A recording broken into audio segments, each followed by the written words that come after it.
नमस्कार, मी Deepali. पालविश्व Marathi baby world मध्ये सर्वांचं मनापासून स्वागत. खूप साऱ्या पालकांच्या मला नेहमी कमेंट्स मिळतात की आम्ही आमच्या बाळाला वेगवेगळे अन्नपदार्थ खायला देतो, वेगवेगळ्या रेसिपी सुद्धा ट्राय करतो, पण ते बाळाला पचत नाही. ते खाल्ल्यानंतर बाळाला एकतर जुलाब लागते, बाळ उलटी करतो, बाळाच्या पोटामध्ये गॅस होतो, बाळाला पोटामध्ये दुखतं किंवा बाळ हा कॉन्स्टिपेटेड होतो. तर असं का होतं आहे किंवा बाळाचं डायजेशन मॅच्युअर करण्यासाठी, स्ट्रॉंग बनवण्यासाठी, हे सगळे पदार्थ बाळाला पचण्यासाठी असे कोणते पदार्थ आहेत का किंवा अशा काही टिप्स असतील तर ते आमच्यासोबत शेअर करा. लक्षात घ्या, बाळाचं जे गट हेल्थ आहे किंवा बाळाचं हे जे काही डायजेशन आहे हे डायरेक्टली प्रोपोर्शनल असतं, ते म्हणजे बाळाच्या हेल्दी ब्रेन डेव्हलपमेंट वरती. आणि खाल्लेले अन्नपदार्थ किंवा बाळाने घेतलेला आहार बाळाला जर व्यवस्थित पचत नसेल, बाळाला पुरेसं पोषण मिळत नसेल, तर त्यावेळी मात्र बाळाच्या आरोग्याचा पाया हा पूर्णतः ढासळून जातो. आजच्या या व्हिडिओमध्ये आपण जाणून घेणार आहोत की बाळाचं डायजेशन उत्तम ठेवण्यासाठी, बाळाचं गट हेल्थ उत्तम ठेवण्यासाठी कोणत्या अशा गोष्टी आहेत की ज्या गोष्टी तुम्हाला विशेषतः करायच्या आहेत आणि कोणत्या अशा गोष्टी आहेत की ज्या तुम्हाला टोटली टाळणं आवश्यक आहे. सविस्तर माहिती जाणून घेण्यासाठी आजचा हा आपला व्हिडिओ शेवटपर्यंत पाहत राहा. व्हिडिओ आवडला तर व्हिडिओला लाईक, शेअर, कमेंट करा. चॅनलला नवीन असाल, आतापर्यंत सबस्क्राईब केलं नसेल तर सबस्क्राईब करा आणि शेजारी असणारे जे बेल आयकॉन आहे तेही प्रेस करा, जेणेकरून येणाऱ्या नवीन व्हिडिओचा अपडेट तुम्हाला मिळत राहील. वळूया आपल्या आजच्या टॉपिककडे. आता सगळ्यात पहिली आणि खूप महत्त्वाची गोष्ट म्हणजे हे डायजेशन बिघडतं कशामुळे? हे आपल्याच कारणामुळे किंवा आपल्याच काही चुकांमुळे, आपण केलेल्या काही गोष्टीमुळे बाळाचं हे डायजेशन हे बिघडून जातं किंवा बाळाचं गट हेल्थ आहे हे पूर्णतः डिस्टर्ब होतं. यामध्ये सगळ्यात पहिली चूक जे पालक नेहमी करतात ते म्हणजे बाळाला खूप सारे मैद्याचे किंवा बेकरी आयटम देतात.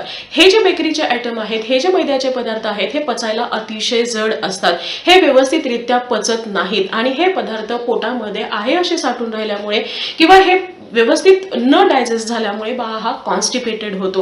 म्हणून सगळ्यात पहिली गोष्ट तुम्हाला कोणती अवॉइड करायची आहे ते म्हणजे जे काही पॅकेट फूड आहे, फक्त बिस्किटच नाही, जे काही पॅकेट फूड आहे हे पॅकेट फूड ऍटलीस्ट पहिल्या 2 ते 3 वर्षापर्यंत बाळाला बिलकुल द्यायचं नाही आणि त्यानंतर सुद्धा याचं प्रमाण जेवढं कमी ठेवता येईल तेवढं तुम्हाला कमी ठेवणं आवश्यक आहे. दुसरी महत्त्वाची गोष्ट म्हणजे आपण नेहमी रिकमेंड करतो की ऍटलीस्ट पहिल्या 2 वर्षापर्यंत जेवढं शक्य होईल तेवढं तुम्हाला बाळाला आईचं दूध देणं हे गरजेचं आहे आणि ऍटलीस्ट पहिल्या 6 महिन्यापर्यंत बाळाला तुम्हाला एक्सक्लुझिव्हली ब्रेस्ट फीडिंग करायचं आहे.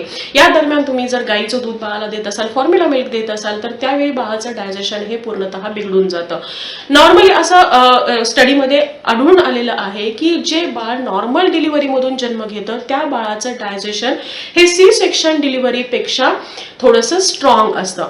यामागचं कारण एक हे असू शकतं की नॉर्मल डिलिव्हरीमध्ये आईला येणारं जे दूध आहे हे पुरेशा प्रमाणामध्ये असतं, भरपूर असतं. त्याचबरोबर डिलिव्हरी झाल्याबरोबर बाळाला फिडिंग केलं जातं आणि या कारणामुळे हे जे काही पहिलं दूध आहे, जे कोवळं दूध आहे, हे बाळाला मिळतं, ज्यामध्ये खूप साऱ्या अँटीबॉडीज असतात, ज्या कारणामुळे बाळाची इम्युनिटी बूस्ट होते, बाळाचं गट हेल्थ हे प्रॉपर व्हायला किंवा स्ट्रॉंग व्हायला मदत होते. पण काही हरकत नाही, जरी तुम्ही पुरेशा प्रमाणामध्ये तुम्ही दूध बाळाला देऊ शकत नसाल तरी सुद्धा जेवढं शक्य होईल तेवढं तुम्हाला बाळाला ब्रेस्ट मिल्क देणं हे आवश्यक आहे. त्यानंतरची पुढची गोष्ट म्हणजे बऱ्याचदा मी पालकांमध्ये पाहते की बाळाला थोडाफार काही त्रास व्हायला लागला की लगेचच तुम्ही डॉक्टरकडे घेऊन जाता आणि खूप साऱ्या औषधांचा बडीमार केला जातो, विशेषतः अँटीबायोटिक्स. जर तुम्ही बाळाला जास्त प्रमाणामध्ये अँटीबायोटिक देत असाल तर त्यावेळी बाळाचं गट हेल्थ हे डिस्टर्ब होतं, वीक होतं. हे जे अँटीबायोटिक्स आहेत हे नक्की काय आहे? अँटीबायोटिक म्हणजे आपल्या शरीरामध्ये असणारे जे काही बॅक्टेरियाज आहेत हे बॅक्टेरिया किल करण्याचं एक औषध किंवा मेडिसिन आहे. पण या मेडिसिनला, या औषधाला हे माहित नाही की आपल्या शरीरामधले आवश्यक असणारे बॅक्टेरिया कोणते आहेत आणि अनावश्यक किंवा हार्मफुल बॅक्टेरिया कोणते आहेत. हे जे अँटीबायोटिक आहेत हे दोन्ही प्रकारचे बॅक्टेरिया किल करून टाकतं, ज्या कारणामुळे जे आपलं गट हेल्थ आहे किंवा आपलं डायजेशन आहे हे पूर्णतः डिस्टर्ब होतं. एक डोस जर तुम्ही अँटीबायोटिकचा बाळाला देत असाल तर सलग पुढच्या 2 महिन्यांसाठी, 2 ते 3 महिन्यांसाठी बाळाचं डायजेशन हे पूर्णतः बिघडून जातं. त्यामुळे मी नेहमी रिकमेंड करते की अनावश्यक बाळाला मेडिसिन्स देऊ नका आणि अँटीबायोटिक सुद्धा देऊ नका.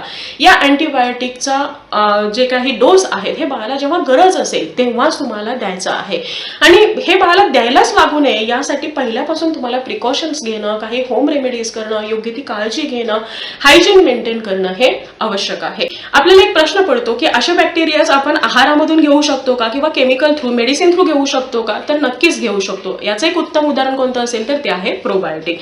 प्रोबायोटिक म्हणजे असे चांगले लाईव्ह बॅक्टेरिया की जे बॅक्टेरिया आपलं डायजेशन, गट हेल्थ हे हेल्दी ठेवण्यासाठी, मेंटेन ठेवण्यासाठी आपल्याला मदत करतील. आणि हे सगळे प्रोबायोटिक आपल्या आहारामध्ये सुद्धा चांगल्या पद्धतीने उपलब्ध आहेत. तर या 3 गोष्टींची काळजी तुम्हाला जरूर घ्यायची आहे.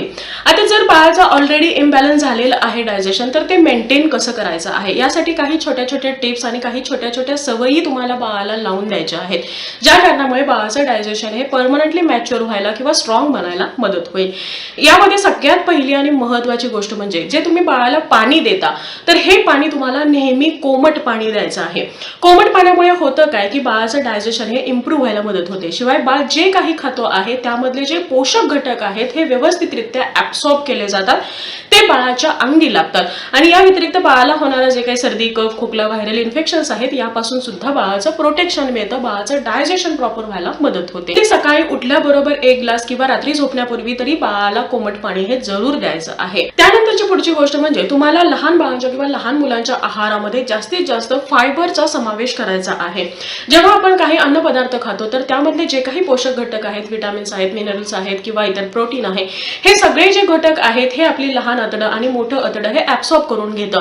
पण जे फायबर आहे हे फायबर मात्र ऍब्सॉर्ब केलं जात नाही किंवा हे प्रॉपर डायजेस्ट होत नाही. ते डायजेस्ट होतं किंवा जेव्हा मोठ्या आतड्यामधले काही बॅक्टेरिया जे आहेत, जे हेल्दी बॅक्टेरिया आहेत, हे त्यावरती अटॅक करतात आणि त्यामधले जे काही फॅटी ऍसिड आहेत, काही केमिकल्स आहेत, हे रिलीज करतात आणि राहिलेला जो पार्ट आहे हा पॉटीद्वारे बाहेर पडतो. तर ही जी काही प्रक्रिया आहे ही प्रक्रिया खूप जास्त महत्त्वाची असते.